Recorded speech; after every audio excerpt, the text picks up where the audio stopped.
While fast-growing fires are tearing across a southern New Mexico tribal reservation and converging on a village, like a pair of tongs, prompting thousands of residents to evacuate, officials say.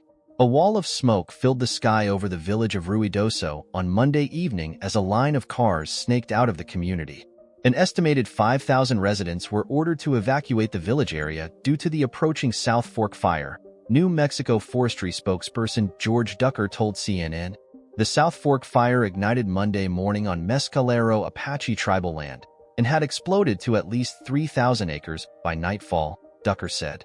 A second blaze, the Salt Fire, is also burning on tribal land south of Ruidoso and has scorched 2,000 acres. The South Fork fire has burned more than 5,000 acres and is 0% contained, according to an overnight update from the New Mexico Forestry Division.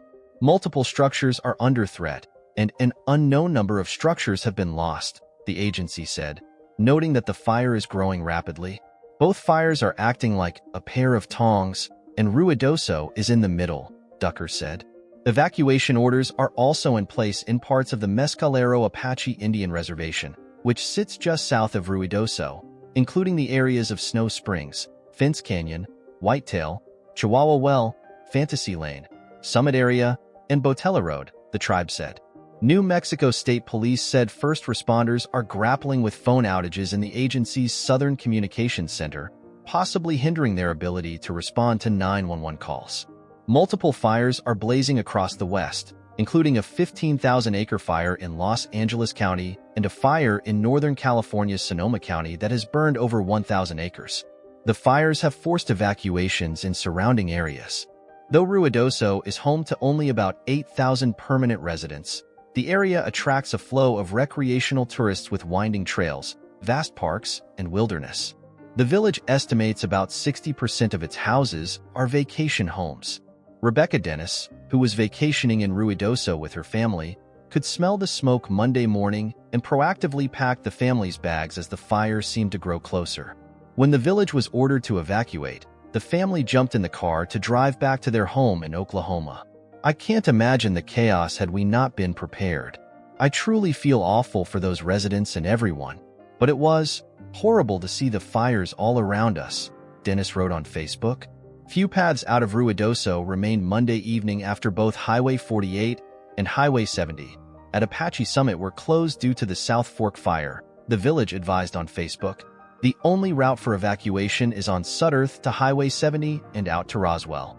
The city of Roswell, about 70 miles east of Ruidoso, raced to accommodate evacuees on Monday, including by clearing hospital space for patients who were being relocated from the Ruidoso hospital and setting up emergency shelters for people and livestock. A shelter is open at Eastern New Mexico University, and evacuees with RVs or large animals can also park and board their animals at the Eastern New Mexico State Fairgrounds, the city of Roswell announced.